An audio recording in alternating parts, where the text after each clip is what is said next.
This is the Black Effect, the real Black Effect.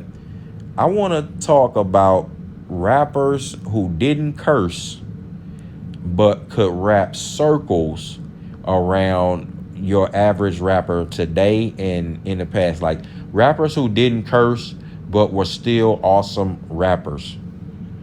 You know that there were did you know that there were rappers who didn't say curse word, like who didn't have to just cuss up a storm and F this man with the F with the like how a lot of rappers are today, female, male, you know, they can't even I mean radio stations be trying to blank out stuff, they can't even catch it anymore. Like they just some of this stuff just gotta go, because they can't catch it. But you had rappers who just the same way that you had rappers who had a regional sounds, like it was like Street Fighter, like how you go to Brazil, um, America, how they all had different fighting styles. Look at the just play Def Jam Vendetta. That'll give you a good idea. Like people still was unique at that time. Look how Fat Joe and the Terror, like the TS Terror Squad in New York, how they were, and then look at David Banner. How he was in the South. They couldn't sound the same. Lil Flip, then look at Lil Flip. Lil Flip in Houston, H-Town. They had their own unique sound.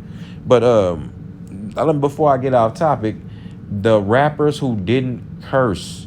Lil Flip, Lil Flip, he cursed a little bit, but it was rappers who didn't curse at all. Lil Wayne is number one.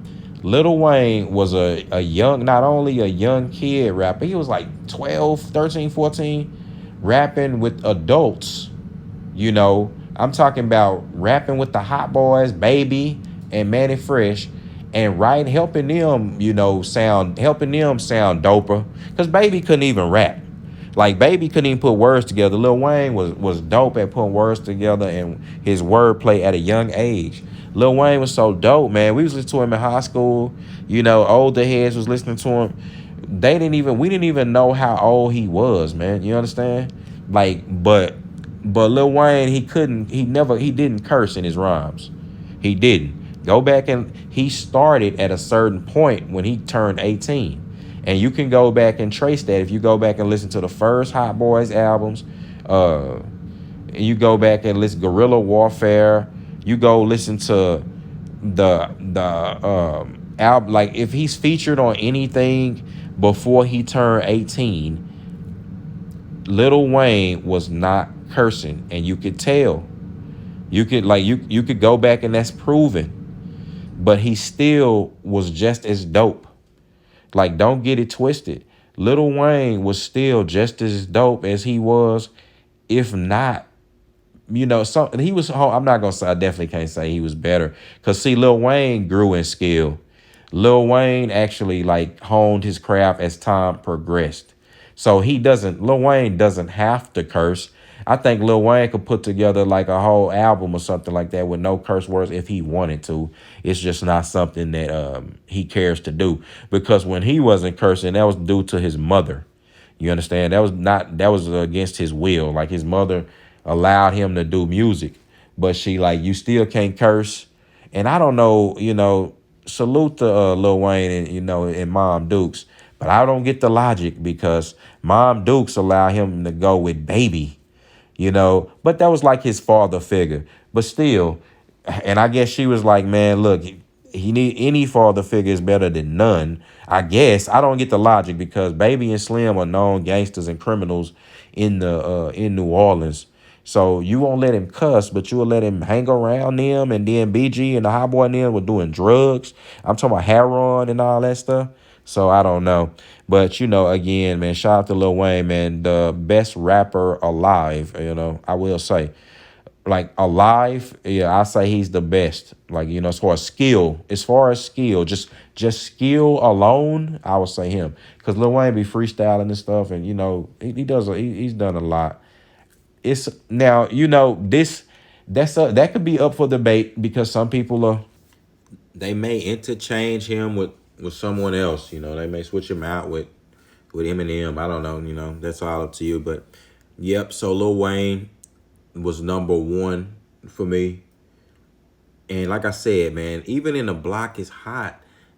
Man, Lil Wayne was just rapping like he was just rapping his heart out, like really, like, just and giving. He was clever too. Like not only that, he had clever punchlines. Because he had to put that in metaphors. He had those. He had. This is a young kid, and he had to put that in because he couldn't just curse up a storm and talking. He was telling stories. So I give it to Lil Wayne, man. Now you also have Chamillionaire. Chamillionaire from the Swisher House originally. Chamillionaire from Houston, Texas.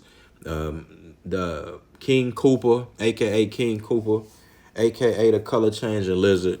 And he also was the leader of the Color Changing Clique. He had a group when before it was the Chamillionaire, it was called the Color Changing Clique, and I thought that was dope. It was him, Paul Wall, Lou Hawk, and his brother Razak and 50/50 Twin.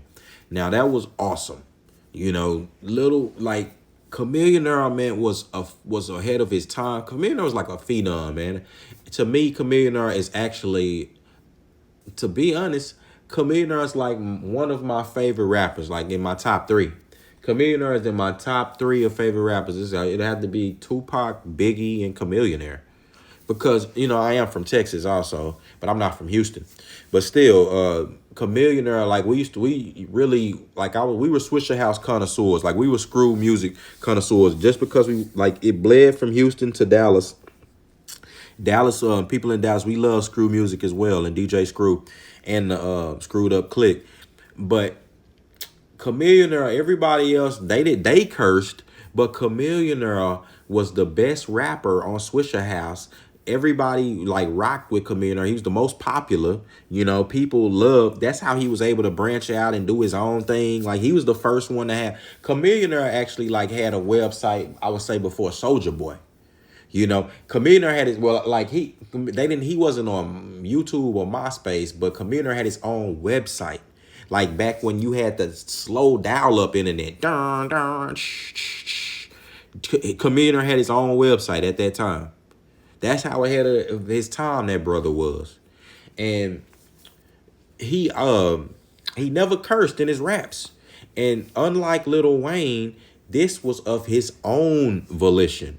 You understand? Because Chamillionaire is religious. He's his parents, I forget what denomination they are, but his parents are religious people, God-fearing people.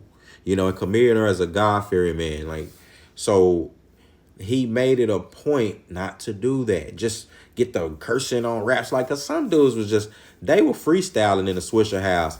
And, people like, Big Tyke and they were just cursing up a storm. Like, they'll just say, some people thought cursing was cool, like in the rap. Like, that was something I wasn't taboo, so let me just do it.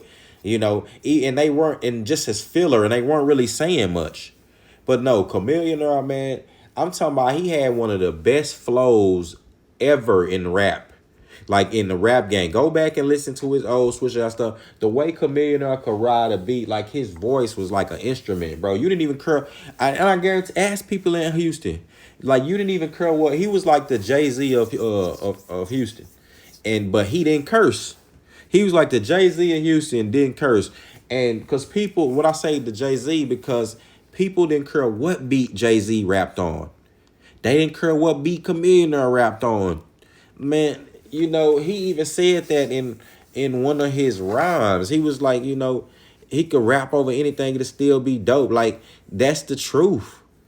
Yeah, I mean, like, that was the truth. Chamillionaire could have rapped over anything. Like, the same way Jay-Z had some whack beats, man. But he was still spitting on there, and people still wanted to hear that. People still jam to some of them songs. Like, some of my favorite songs is that's not probably, people wouldn't consider that to be the best beat or bass heavy beat, but I'm not one of them just new age bass whores, or music don't have to be out there. Like I said, I'm a person who's in love with the spirit of music, what's behind it, like the heart that you come with. You know what I'm saying? The heart. That's why music sucks today, because it's demonic. Rap music, hip hop. It needs to die. You understand? It's became demonic. It's became a bastardized form of what it once was. There's not even skill in it anymore. You ain't gonna see no people coming like You know, you might have in this day gospel rappers or something like that. You're not gonna see people in the rap game trying to not curse and and oh for religious purposes. Come on, man. Like you know, or because they want to just have respect for God, or they want to respect the audience that they trying. Nah, they trying to promote. They want to promote all this cursing and filth to your children. That's the agenda. You understand? That's the agenda today. But Chamillionaire, like I said, just yeah, you can go look up history. Just go look it up. Ask anybody in Houston. Ask Slim Thug. Anybody. Chamillionaire. Slim Thug was rapping with Chamillionaire. Chamillionaire was killed. Like Slim Thug would probably say, like Chamillionaire would crush the track, but he didn't curse. He was on a song with Slim Thug and Bun B that it's called "In Money We Trust." If you hate us, you gon' like us. If you like us, you gon' hate us. But one thing you can say is we some serious paper chasers, cuz friends turn to haters and some turn to traitors. But my money never changes.